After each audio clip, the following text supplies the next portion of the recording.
priorité de la vice-premier ministre au ministre de l'Environnement.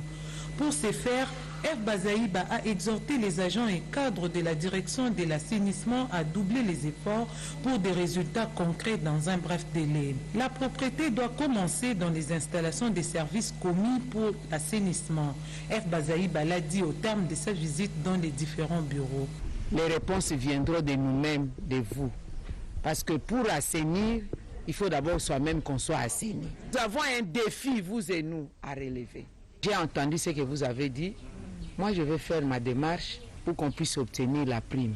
Mais cette prime-là doit provenir de quelque part du budget de l'État. Il faudrait absolument que nous puissions mobiliser les recettes nécessaires pour mettre dans le budget de l'État. L'opportunité offerte par cette descente a permis au VPM F. Bazaïba de palper les réalités des conditions de travail des agents et cadres des différentes directions. Il s'agit de la direction générale des forêts, la direction des reboisements et horticulture, la direction des ressources en eau et celle de conservation, promotion et valorisation des bois. Les responsables des différents services ont à cette occasion remis à leur tutelle un mémorandum reprenant leurs desiderata, entre autres la prime spécifique à la salubrité. Avec l'ambassadeur chinois, le VPM F. Bazaïba a évoqué les questions liées à la relance de la coopération sino-congolaise dans les domaines de l'environnement et du développement durable. Madame la ministre a présenté les priorités du gouvernement congolais